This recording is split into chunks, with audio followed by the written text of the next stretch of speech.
Lire la Bible demande de notre part un sacrifice, oui, un sacrifice. Cette démarche peut être difficile, il est bien connu que les débuts sont toujours difficiles. Il faut bien commencer un jour.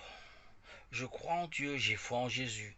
Je me dois de lire la Bible pour m'approcher de lui. En apparence, cela me paraît pénible. Je dois faire abstraction de toute la confiance que j'ai en moi-même, à ma petite personne, pour me remettre à toi, Jésus. C'est dur, mon Dieu. Je dois sacrifier mon ego, déposer ma confiance, tout mon être entre tes mains. Je dois m'oublier moi-même pour me centrer sur toi, abattre toutes les limitations, habitudes que je me suis fixées depuis toute mon enfance, depuis toute ma jeunesse. Eh oui, c'est cela lire la Bible, mettre à plat de côté toute l'assurance que vous aviez pour vous. Vos bases, votre culture, votre éducation qui vous ont conditionné doivent s'évaporer, se dissoudre pour laisser place à une unique connaissance salvatrice, rémunératrice, enrichissante. Lire la Bible, s'en remettre à Dieu, à Jésus. Jésus veut que tu viennes à lui. Jésus, je sais bien que tu m'aimes, me conduis, me protèges, tu me transformes, tu es là pour moi, avec moi. Tu me gardes, me justifies, tu me pardonnes, je le sais bien, je le crois profondément dans mon cœur, puisque ton amour se manifeste à tous ceux qui t'appellent, ceux qui te cherchent. Je désire profondément que cette foi, cette grâce qui est en moi grandisse, s'épanouisse. Seule la lecture régulière de l'Évangile peut me conduire au but. Et toute la confiance qui était puissamment dirigée vers moi va revenir à toi, Seigneur Jésus. Parce que Jésus, tu m'ouvres les yeux. Victoire, victoire, Jésus. L'Évangile a fait son travail en nous. Notre choix était bon. Lire la Bible lue régulièrement, dissout notre ego, comme un sucre qui se dissout dans un verre d'eau. Au commencement, cela paraissait difficile de renoncer à nous-mêmes pour suivre le Christ. Nous croyons au Christ, mais on en sait à notre petites habitudes. C'est dur. La Bible est le verre d'eau. Elle nous rafraîchit, nous régénère et nous laisse la place à Dieu. Vous n'êtes plus centré sur vous-même. Le sucre représentait toutes vos idées préconçues, votre culture, vous-même, votre ego dans toute son ampleur. Vous allez vous dissoudre en Dieu, en Jésus notre Seigneur. Le morceau de sucre compact, épais, isolé, fond. C'est vous. Vous vous laissez fondre en Dieu. Vous lui faites confiance. Tels les apôtres devant la vérité ont suivi le Christ sans aucune objection, de manière directe, facile. La Bible, qui est vérité, puisqu'à l'image de Jésus notre Seigneur, nous permet de faire tomber nos résistances à Dieu, notre croyance exagérée en nous-mêmes.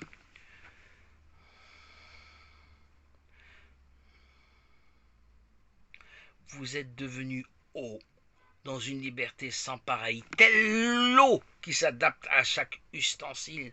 Vous êtes disponible à tous et à toutes. Vous êtes disponible, accessible, libre.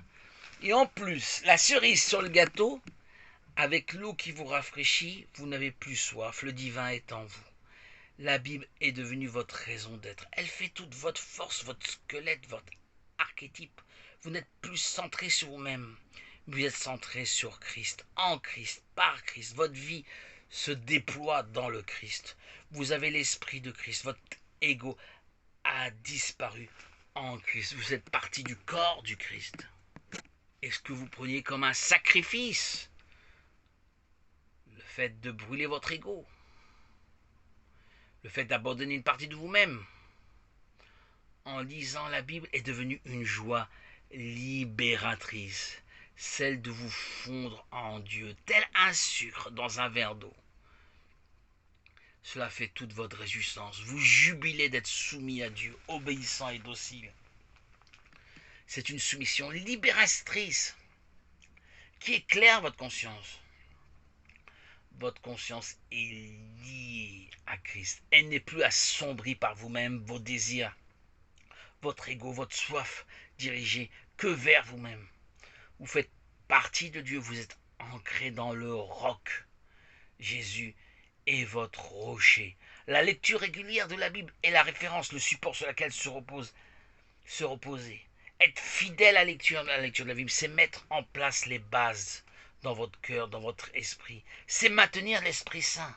Sa présence est toujours là. Elle s'exprime, s'épanouit en vous. Si vous maintenez quotidiennement le fil conducteur qui est la lecture de la Bible tous les jours de votre vie, Dieu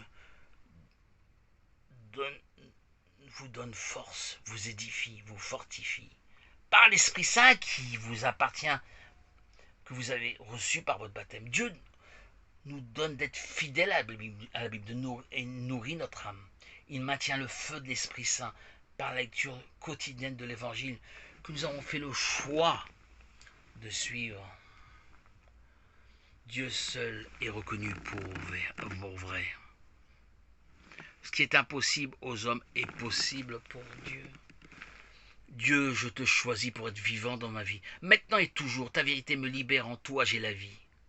Vivre ne se limite pas au manger, au boire. Je n'ai pas besoin de miracles, de voir des choses exceptionnelles, extraordinaires pour croire. Car toi, Seigneur, toi qui es vrai, ta parole m'a guéri. Elle est vérité, elle m'a transpercé. Tu es mon salut.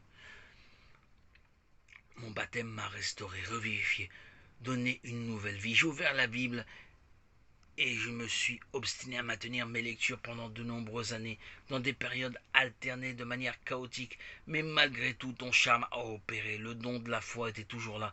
Malgré les épreuves, je ne te voyais plus le parfum de la foi me donner de ne pas lâcher prise. Tu as eu compassion pour moi, la parole de Dieu me parlait, me portait pendant toutes ces années, pour m'amener au jour béni de mon baptême, le 26 septembre 2019. Il a fallu de nombreuses années où je lise secrètement la Bible et je maintienne quotidiennement ma foi. Et tu m'as fait mériter le baptême. Merci Seigneur. Comme quoi, j'ai bien fait de m'obstiner.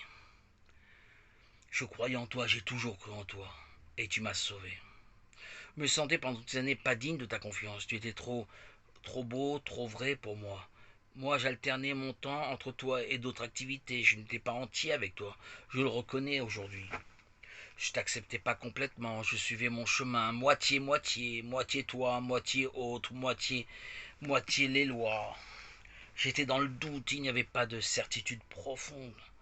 Ton baptême m'a donné la certitude que tu es la véritable vérité, la véritable délivrance, la véritable alliance nouvelle et éternelle.